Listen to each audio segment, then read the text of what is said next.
എല്ലാവർക്കും സലു കിച്ചണിലേക്ക് സ്വാഗതം. അപ്പോൾ ഇന്ന് കുറച്ച് തിരക്കുള്ള ദിവസമാണ്. അപ്പോൾ ഞാൻ രാവിലെ തന്നെ ഇതേ അരി വെള്ളത്തിലേക്ക് ഇടാണ്. ഞാൻ ഇഡ്ഡലിക്കും ദോശയ്ക്കും ഒരേപോലെ തന്നെയാണ് അളന്നിടുന്നത് കേട്ടോ. അപ്പോൾ ഇതാ 3 കപ്പ് പച്ചരി എടുക്കും. പിന്നെ ഒരു കൈപ്പിടി പുഴുക്കലരി, നമ്മൾ ചോറ് വയ്ക്കുന്ന അരിയില്ലേ, അതിട്ട് കൊടുക്കും. ഈ ഒരു രീതിയിലാണ് ഞാൻ റെഡിയാക്കുന്നത്. ഞാൻ ഒരുപാട് വീഡിയോയിലൊക്കെ കാണിച്ചിട്ടുള്ളതാണ്. അതേ കപ്പിൽ തന്നെ നമ്മൾ 1 കപ്പ് ഉഴുന്നിട്ട് കൊടുക്കും. മുഴുവനുള്ള ഉഴുന്നാണ് ഞാൻ മിക്കവാറും എടുക്കുന്നത് കേട്ടോ. പിന്നെ 1 ടേബിൾ സ്പൂണോളം ഉലുവ, വറുത്തതോ വറുക്കാത്തതോ ഏത് വേണോ ഇടാം. അതും കൂടി ഇട്ടിട്ട് നന്നായിട്ടൊന്ന് കഴുകിയിട്ട് വെള്ളം ഒഴിച്ച് നമുക്ക് മാറ്റി വെക്കാം. അപ്പം നമ്മൾ ഇത് സെപ്പറേറ്റ് ചെയ്ത് തന്നെയാണ് ഇടുന്നത്. അപ്പം ഞാൻ മുൻപ് ഇതുപോലെ അരയ്ക്കാൻ വേണ്ടി വെള്ളത്തിലിടുമ്പോൾ പലരും ചോദിച്ചിട്ടുണ്ട് ഒരുമിച്ചിട്ടിട്ട് ചെയ്തുകൂടെയെന്ന്. ഞാൻ അങ്ങനെ ചെയ്യാറില്ല കേട്ടോ. ഞാനിതുപോലെ സെപ്പറേറ്റ് ചെയ്ത് തന്നെയാണ് പണ്ട് മുതൽക്കേ ചെയ്യുന്നത്. അപ്പോൾ ഇത് ഞാനൊരു 2-3 വെള്ളത്തിൽ കഴുകിയിട്ട് വെള്ളം ഒഴിച്ച് കുതിരാൻ മാറ്റി വെക്കും. പിന്നെ അരയ്ക്കുന്ന സമയത്ത് പിന്നെ വാഷ് ചെയ്യത്തില്ല കേട്ടോ. അപ്പോൾ ഇത് ആദ്യം ഞാൻ എപ്പോഴും എന്ന് വെച്ചാൽ ഉഴുന്ന് ആട്ടിയെടുക്കും. അതിന് ശേഷമാണ് നമ്മൾ അരി കുതിർത്തത് അരച്ചെടുക്കണത്. അപ്പോൾ 7-8 മണിക്കൂറെങ്കിലും ഞാനിത് കുതിരാനായിട്ട് മാറ്റി വെക്കും കേട്ടോ. നല്ല ചൂടുള്ള സമയമൊക്കെ ആണെങ്കിൽ ഒരു 4-5 മണിക്കൂർ കുതിർന്നാലും മതിയാവും. പക്ഷെ ഇതിപ്പോൾ രാവിലെ നമ്മൾ ഇതുപോലെ ഇട്ട് വെച്ച് കഴിഞ്ഞാൽ പിന്നെ ഞാൻ വൈകുന്നേരം മാത്രമേ ഇത് അരച്ചു വെക്കത്തുള്ളൂ. പിന്നെ നാളെ രാവിലെ നമുക്കപ്പോൾ ഇഡ്ഡലി ഉണ്ടാക്കാം. ദോശയാണെങ്കിൽ ആ മാവിനെ ഒന്ന് ലൂസാക്കി എടുക്കും. അല്ലാതെ ഞാൻ നേരത്തെ പറഞ്ഞതുപോലെ സെപ്പറേറ്റ് ചെയ്തൊന്നും അങ്ങനെ എടുക്കാറില്ല കേട്ടോ. അങ്ങനെ ഇപ്പം എന്താ അതൊക്കെ കഴുകി എടുത്ത് അതിനൊന്ന് ഒതുക്കി മാറ്റി വെക്കാണ്.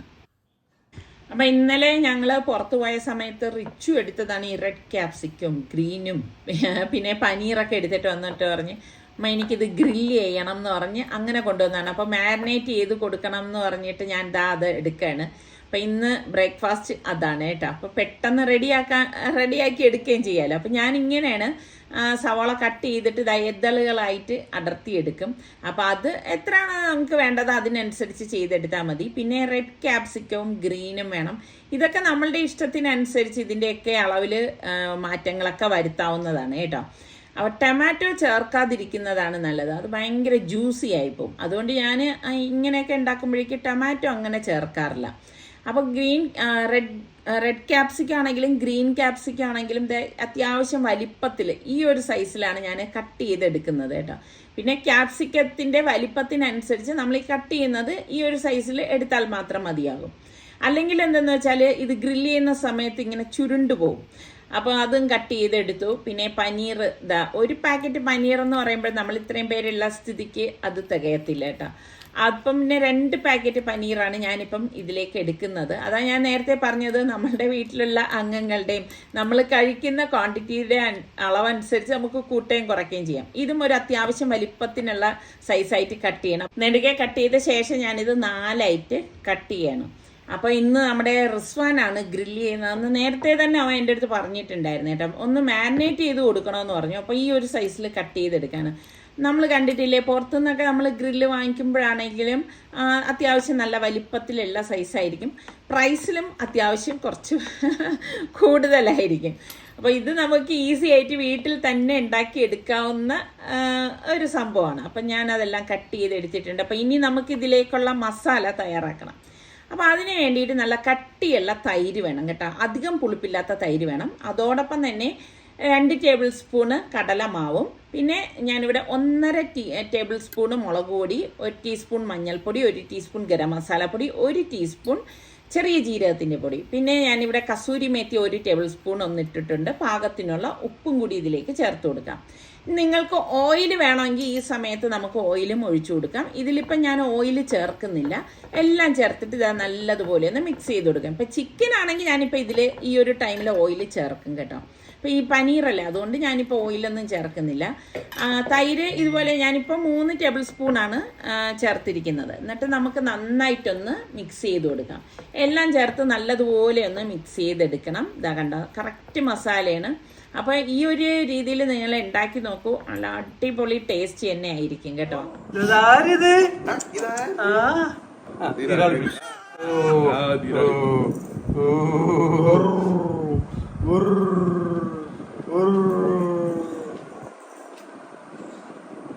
ഇത് കഴിഞ്ഞ പ്രാവശ്യം ജ്യൂസിന്റെ കൂട്ടത്തിൽ എനിക്ക് അയച്ചു തന്ന എയർ ഫ്രയർ ആണ് കേട്ടോ. അഗാറയുടേതാണ്. അപ്പൊ ഇതിനു മുൻപും ഇതിന്റെ തന്നെ മറ്റൊരു എയർ ഫ്രയർ ഞാൻ യൂസ് ചെയ്തിരുന്നത് കൊണ്ട് എനിക്കിത് ഈസിയാണ്. അപ്പം എന്തായി ഒരുപാട് ഫങ്ഷൻസ് ഒക്കെ ഉണ്ട്. ഇതാ കണ്ടോ, ട്രേ ഉണ്ട്, അതുപോലെ തന്നെ ഡിപ്പ് ട്രേ ഉണ്ട്, അതുപോലെ തന്നെ നമുക്ക് എയർ ഫ്രയർ ചെയ്യാനുള്ള ബാസ്ക്കറ്റ് ഉണ്ട്. അങ്ങനെ ഒരുപാട് ഓപ്ഷൻസ് ഇതിലുണ്ട് കേട്ടോ. അപ്പൊ ഞാൻ മുൻപ് ഉപയോഗിച്ചതിൽ നിന്നും കൂടുതൽ ഫങ്ഷൻസ് ഇതിൽ ഉണ്ട്. അപ്പൊ ഇത് യൂസ് ചെയ്യാൻ എളുപ്പമാണ്. ഇതാ കണ്ട, ഡിപ്പ് ട്രേ ഇങ്ങനെ ഉള്ളത് കൊണ്ട് തന്നെ നമുക്ക് താഴേക്ക് എന്തെങ്കിലും വീണാലും എടുത്ത് വാഷ് ചെയ്ത് ഉപയോഗിക്കാം. അങ്ങനെ എല്ലായിടം ഒന്നും ചീത്താകത്തില്ല. അങ്ങനെ ഒരുപാട് നല്ല നല്ല ഈസി ആയിട്ടുള്ള മെത്തേഡൊക്കെ ഉള്ളതാണ് സംഭവം. ഇതിപ്പോ ഇതാ കണ്ട, സ്ക്യൂവേഴ്സ് ആണ്. അപ്പൊ അതൊക്കെ അവൻ തന്നെ ഒന്ന് ഫിക്സ് ചെയ്യാണ്. എളുപ്പമാണ് കേട്ടോ. ഇതിന്റെ ഫിക്സിങ് നമുക്ക് കാണുമ്പം പാടായിട്ട് തോന്നുന്നതാണ്, പക്ഷെ ഇത് ഫിക്സ് ചെയ്തെടുക്കാൻ വളരെ ഈസിയാണ്. കണ്ടോ, ഇത്രയും നമുക്ക് ഇതിൽ വെച്ചിട്ട് സ്ക്യൂർ ചെയ്യാം. അപ്പൊ ഇതെല്ലാം റിച്ച് ചെയ്യാന്ന് പറഞ്ഞാൽ സന ബേബിയും കൊണ്ട് സൽമാൻ വന്ന് നിൽക്കാൻ അവൾ ഇതൊക്കെ കണ്ട് അന്തം വിട്ടിരിക്കുകയാണ്. അപ്പൊ ഞാൻ പറയുന്നുണ്ട്, മോനെ ഇത് പാടാണ്, നിനക്ക് ബുദ്ധിമുട്ടാണ്, ഞാൻ ഇതിലേക്ക് ഫിക്സ് ചെയ്ത് തരാന്ന് പറഞ്ഞപ്പോൾ അവൻ പറഞ്ഞു വേണ്ട വേണ്ട എനിക്ക് ചെയ്യണം എന്ന് പറഞ്ഞിട്ട്. ഞാൻ ഉദ്ദേശിച്ച വേറൊന്നുമില്ല, ഇനിയിപ്പോൾ അവൻ ഇവിടെ ഒക്കെ ഇതിന്റെ മസാലയൊക്കെ ആക്കി കഴിഞ്ഞാൽ അതൊക്കെ നമ്മൾ തുടച്ച് മാറ്റണ്ടേ. പക്ഷെ അവൻ സൂക്ഷ്മതയോടുകൂടി അതൊക്കെ ചെയ്യുന്നുണ്ട്. എപ്പോഴും കുട്ടികൾക്ക് ഇങ്ങനെയാണല്ലോ, നല്ല ഇതുപോലെ പുതിയ പ്രൊഡക്റ്റ് എന്തെങ്കിലും ഉണ്ടെങ്കിൽ അവർക്കത് യൂസ് ചെയ്യാൻ ഭയങ്കര ഇൻട്രസ്റ്റ് ആയിരിക്കും. പിന്നെ യൂസ് ചെയ്ത് കഴിഞ്ഞ ശേഷം ഇവരാരെയും പൊടിയിട്ടാൽ പോലും കിട്ടത്തില്ല കേട്ടോ, കാരണം അത് വാഷ് ചെയ്യുന്ന കാര്യത്തിൽ. അങ്ങനെ ഇപ്പം എന്താ എല്ലാം അവൻ സ്ക്യൂറിൽ ഫിക്സ് ചെയ്തു. നമ്മൾ ഇട കലർത്തിയിട്ട് ഇപ്പം സവാള ആയാലും ക്യാപ്സിക്ക ആയാലും പനീറായാലും ഈ ഒരു രീതിയിലാണ് ഫിക്സ് ചെയ്യുന്നത്. അപ്പൊ അടുത്ത് ഇത് ഫിക്സ് ചെയ്യുന്ന കാര്യം വന്നപ്പോൾ അവൻ ഇത് ഇത്രയും കഴിഞ്ഞ ശേഷം എന്നെ വിളിച്ചു, ഉമ്മ തന്നെ ഒന്ന് ഫിക്സ് ചെയ്യുന്ന പറഞ്ഞു. അത് കഴിഞ്ഞ് വീണ്ടും അവൻ അതാ സംഭവം എടുത്തിട്ട് കറക്കാണ്. അവൻ ഇങ്ങനൊക്കെ ചെയ്യാനൊക്കെയാണ് ഭയങ്കര ഇഷ്ടം കേട്ടോ. അപ്പം പ്രീ ഹീറ്റ് ചെയ്ത ഓവനിലാണ് നമ്മളിത് എയർ ഫ്രൈ ചെയ്തെടുക്കുന്നത്. റോട്ടിസരിയും കൂടി ചെയ്യുന്നുണ്ട് കേട്ടോ. അപ്പം ഇത് റോട്ടിസരിക്കുള്ള ഓപ്ഷനാണ്. അപ്പം ഈ ഹുക്ക് കൈ തട്ടാതെ വെക്കണം എന്ന് ഞാൻ പറഞ്ഞു. പ്രീ ഹീറ്റായ ഓവനല്ലേ, അപ്പം ചൂടുണ്ട്. അപ്പം ഇതാ ഇതുപോലെ ഒന്ന് ഫിക്സ് ചെയ്ത് വെക്കും. ഫിക്സ് ചെയ്ത് വെച്ച ശേഷം ഇതൊന്ന് അടച്ച്, അപ്പം ഓൾറെഡി ഇത് പ്രീ ഹീറ്റ് ചെയ്ത ഓവൻ തന്നെയാണ്. അപ്പം ഇത് ഓൺ ചെയ്ത ശേഷം ദാ എയർ ഫ്രൈ കൊടുക്കുകയാണ്. എയർ ഫ്രൈ കൊടുത്തിട്ട് റോട്ടിസരിയും കൂടി കൊടുക്കും കേട്ടോ. അപ്പോഴേക്ക് ഇത് റോട്ടിസരി കൊടുക്കണമെന്ന് വെച്ചാൽ അത് നന്നായിട്ട് ഇങ്ങനെ കറങ്ങി കറങ്ങി അത് റെഡിയാവും.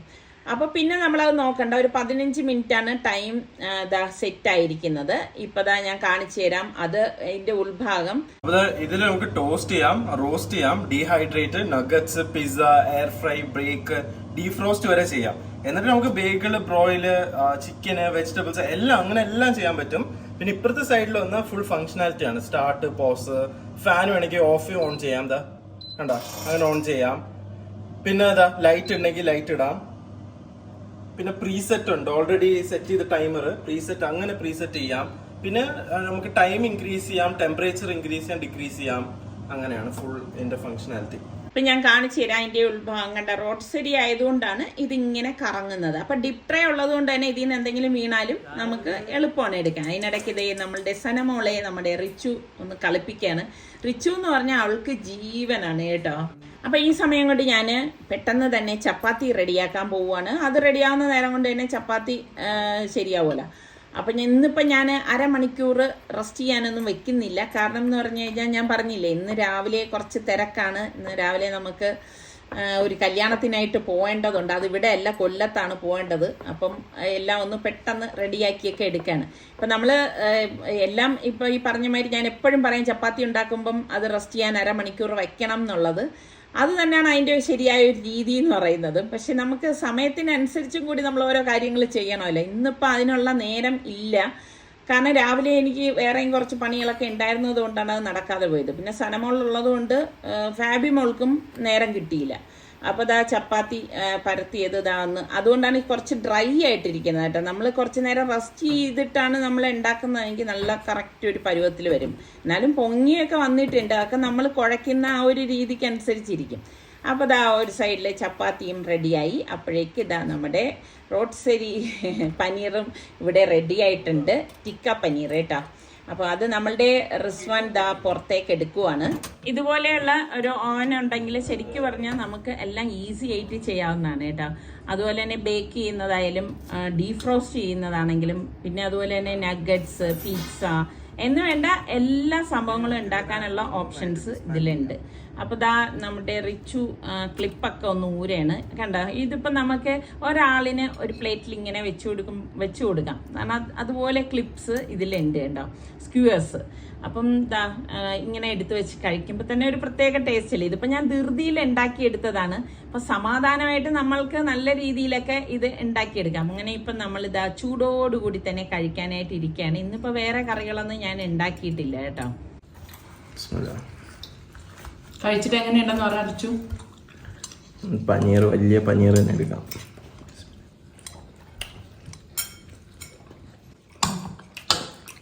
അടിപൊളി. നമ്മൾ സാധാ ഗ്രില്ല് ചെയ്യുന്നതിന്റെ സെയിം എഫക്ട്. ഫാബി എങ്ങനെയുണ്ട്? അടിപൊളി.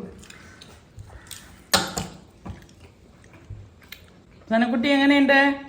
കൊള്ളാമോ കാണാൻ? കൊള്ളാമോടാ? കഴിച്ചോണ്ടിരി, ലേറ്റായി ഇപ്പൊ ഓൾറെഡി. അവിടെ പോയി കഴിക്കാനുള്ള എന്തോന്നാ? ബിരിയാണി, സദ്യ.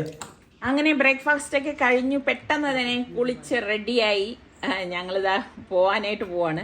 ഞാൻ പറഞ്ഞില്ലേ ഇന്ന് ഒരു കല്യാണം ഉണ്ടെന്ന്. അപ്പം നമ്മളുടെ നെയ്ബർ കബീർക്കയുടെയും മുംതാസിൻ്റെയും മോളുടെ കല്യാണമാണ് കേട്ടോ.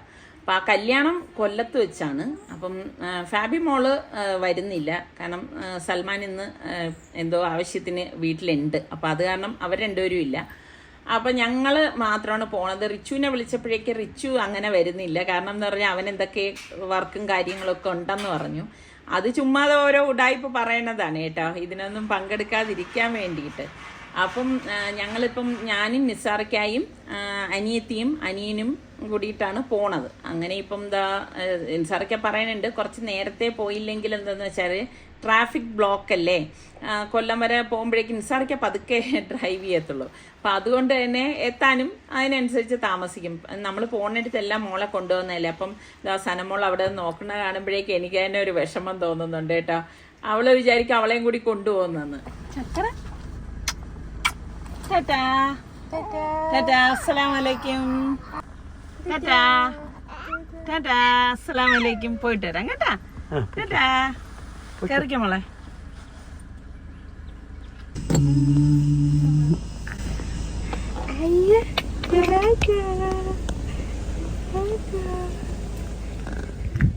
ഗിഫ്റ്റ് ഗിഫ്റ്റ് നോക്കണേ. പപ്പ ഉണ്ട് അപ്പുറത്ത്.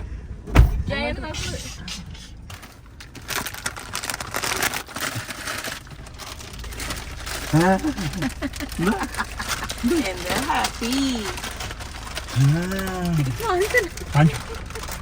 അങ്ങനെ സനമോളെ കൂട്ടാതെ വന്നതുകൊണ്ട് നമുക്ക് എന്തോ പോലെ ഇരിക്കണം കേട്ടോ. കാരണം എല്ലായിടത്തും നമ്മളെ ഫാബി മോളും സനമോളും ഒക്കെ നമുക്കൊപ്പം ഉണ്ടാവുന്നതല്ലേ.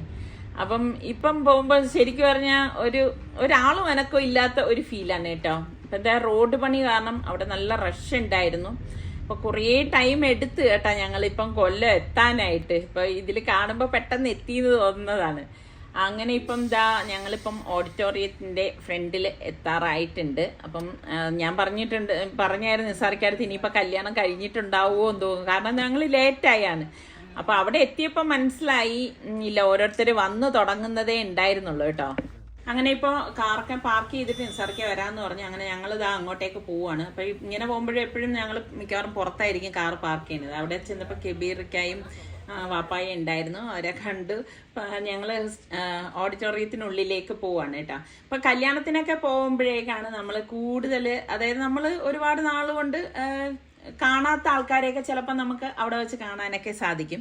അപ്പം കല്യാണ ഹാളിൽ കയറിയപ്പോൾ തന്നെ ഞാൻ അനിയത്തിയിട്ട് പറഞ്ഞ് നമുക്ക് മോളെ കണ്ടിട്ട് വരാമെന്ന് പറഞ്ഞു. കാരണം ഈ ഒരു സമയത്താകുമ്പോൾ അവർ നല്ല ഫ്രീ ആയിട്ട് നിൽക്കുന്ന ഒരു ടൈമാവും. കല്യാണം കഴിഞ്ഞ് കഴിയുമ്പോൾ പിന്നെ നമുക്ക് ഫോട്ടോ എടുപ്പും കാര്യങ്ങളും അങ്ങനെയുള്ള കാര്യങ്ങളൊന്നും നടക്കത്തില്ല. അങ്ങനെ ഇപ്പം അതെൻ്റെ കസിനാണ്. അങ്ങനെ ഞങ്ങൾ എല്ലാവരും നിന്ന് ഫോട്ടോസൊക്കെ എടുത്തു. അപ്പം ഞാൻ പറയായിരുന്നു ഒരുപാട് നാൾ കൂടിയിട്ടാണ് ഒരു കല്യാണ പെണ്ണ് സാരി ഉടുത്ത് ഞാൻ കാണുന്നത്. ഇപ്പം എല്ലാവരും ഗൗണല്ലേ ഇടുന്നത്. പിന്നെ ഞങ്ങൾ ഹാളിൽ വന്നിരുന്നപ്പോഴേക്ക് അങ്ങനെ വരനെ ആനയിച്ച് കൊണ്ടുവരുവാണ്. അപ്പം ഇതിനിടയിൽ തന്നെ മറ്റ് കുറച്ച് പ്രോഗ്രാമും കാര്യങ്ങളും ഒക്കെ ഉണ്ടായിരുന്നു. പിന്നെ നിക്കാഹാണ്. അപ്പം നിക്കാഹ് എല്ലാവരും സ്റ്റേജിൽ തന്നെ ഉണ്ടായിരുന്നു.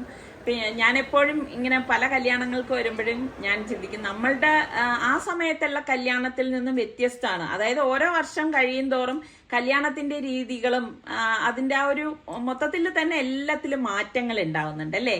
ഇപ്പൊ നമുക്ക് മുന്നേ ഉള്ള തലമുറ എന്ന് പറയുമ്പം അത് മറ്റൊരു രീതിയിലായിരിക്കും. അങ്ങനെ ഇപ്പൊ എന്താ വരനും അതും സ്റ്റേജിൽ നിൽക്കാണ്. ഇതാണ് കേട്ടാ മോള്. ഈ കല്യാണത്തിന് പിന്നെ ഞങ്ങൾക്ക് പരിചയമുള്ള ഒരുപാട് ആൾക്കാരൊക്കെ ഉണ്ടായിരുന്നു. ചില കല്യാണങ്ങൾക്ക് പോകുമ്പോൾ അങ്ങനെയാണല്ലോ, ബന്ധുക്കളും ഒക്കെ ഉണ്ടാവും. ഇതെന്റെ മാമയാണ് കേട്ടോ, മാമായും മാമയുടെ സുഹൃത്തുക്കളും ഒക്കെയാണ്. അപ്പം അവരൊക്കെ ഇവരും കബീർക്കായും ഒക്കെ ഒരുമിച്ച് വർക്ക് ചെയ്യുന്നവരാണ് കേട്ടോ. അപ്പോൾ അങ്ങനെ കുറച്ച് നേരം അവരുമായിട്ട് നിന്ന് സംസാരിച്ചു. പിന്നെ കുറച്ച് ഫോട്ടോസൊക്കെ എടുത്തു. പിന്നെ നമ്മളുടെ കുറേ വ്യൂവേഴ്സും അതിനെയൊക്കെ ഉണ്ടായിരുന്നു. പിന്നെ ഇതിനിടയിൽ ഭക്ഷണം കഴിക്കാൻ അവർ ക്ഷണിച്ചിട്ടുണ്ടായിരുന്നു. അങ്ങനെ ഇപ്പം ഞങ്ങൾ താഴെ ഭക്ഷണം കഴിക്കാനായിട്ട് പോയി. അപ്പം ഇന്നും ഞാൻ സദ്യയല്ല കഴിച്ചത്, ബിരിയാണിയാണ് കഴിച്ചത് കേട്ടോ. ഭക്ഷണമൊക്കെ കഴിച്ചു കഴിഞ്ഞപ്പോഴേക്ക് പിന്നെ ഐസ്ക്രീം ഒന്നും കഴിച്ചില്ല കേട്ടോ, കാരണം തൊണ്ടയ്ക്ക് തീരെ സുഖമില്ലാത്തത് കൊണ്ട് അതൊന്നുമില്ല. പിന്നെ ഇവിടെ വന്നിട്ട് നമ്മൾ പറഞ്ഞ് ഇനിയിപ്പം എന്തായാലും നിന്ന് കഴിഞ്ഞാൽ താമസിച്ചു പോവും. അപ്പം നമുക്ക് ഇനി തിരുവനന്തപുരം വരെ പോകാനുള്ളതല്ലേ. അപ്പം അതായത് നമ്മളുടെ നെയ്ബേഴ്സൊക്കെ വന്നു, അവരെ ആയിട്ടൊക്കെ ഇതുപോലെ നിന്ന് സംസാരിക്കുകയാണ്. നെയ്ബേഴ്സ് ആണെങ്കിലും ചിലപ്പോൾ നമ്മൾ ഇതുപോലെയുള്ള ഫംഗ്ഷനുകളിൽ കാണുമ്പോഴായിരിക്കും കൂടുതൽ നിന്ന് സംസാരിക്കുന്നത് കേട്ടോ. പിന്നെ നമ്മൾ കൂടുതൽ നിന്നില്ല, കാരണം വീട്ടിൽ സൽമാനും ഫാബിമോളും എവിടെയോ പോകും എന്ന് പറഞ്ഞു. പിന്നെ നമ്മുടെ റിച്ചു മാത്രമല്ലേ ഉണ്ടായിരുന്നുള്ളൂ. അപ്പം നമ്മൾ പിന്നെ അവിടെ നിന്ന് നേരെ പോവാണ്. അപ്പം അനിയത്തി പറഞ്ഞു ഒരു സംഭവം കാണിച്ചു തരാം, അത് കണ്ടാൽ നിനക്ക് ഇഷ്ടപ്പെടും എന്നാണ് അവൾ പറഞ്ഞത്. അപ്പൊ അതെന്താണ് സംഭവം എന്നുള്ളത് നമുക്ക് എന്തായാലും പോയി നോക്കാം, കാരണം അവൾക്ക് കൃഷി ഭയങ്കര ഇഷ്ടമാണേ. ഏതാ ഇതിന്റെ അകത്ത്? ഔട്ട് സൈഡ് ഗ്രീൻ ആയിരിക്കും, ഇൻസൈഡ് റെഡ്. ഇതെന്ത് പറഞ്ഞത്? ഇത് വിയറ്റ്നാം റെഡ് ഹൈബ്രിഡ്. ഇത് 1.5 കിലോ ഫ്രൂട്ട് വരും. അതൊക്കെ നമ്മൾ പുതിയ വിയറ്റ്നാമിൽ നിന്ന് കൊണ്ടുവന്ന വെറൈറ്റികളാണ്. ഇപ്പോൾ ഏതാണ്? അത് കാച്ചാണ്. ഇത് 1.5 കിലോ വരും. ഇത് ബ്രസീല് നിന്നുണ്ട്. അത് മിബാ. നിങ്ങൾ ഇന്നലെ വന്നെങ്കിൽ നിറയെ കാച്ചലൊക്കെ ഏതായാലും ഒരു 10-20 ഫ്രൂട്ട് ഇന്നലെ പറിച്ച്. ഇതെല്ലാം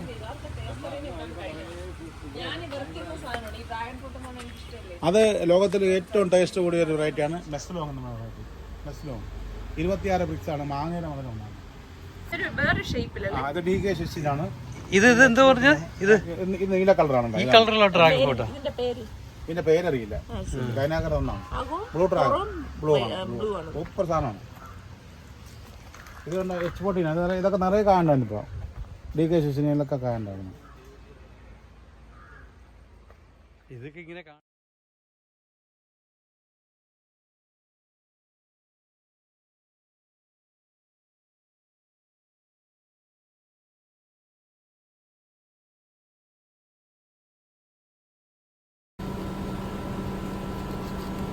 അല്ലേ ആ പലോറയുടെ ടേസ്റ്റ് പ്രതീക്ഷിക്കല്ലേ? പലോറ തേങ്ങ 26 മിക്സ് ആണ്.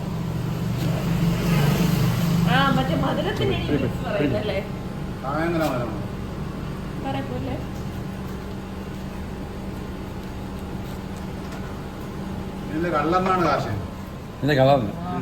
ഇദ്ദേഹത്തിന് വലിയൊരു തോട്ടം ഉണ്ടെന്ന് കേട്ടോ, 2 ഏക്കർ കണ്ടുള്ള തോട്ടം ഉണ്ട്. എവിടെ ഇതൊക്കെ തന്നെയാണ് കൃഷി.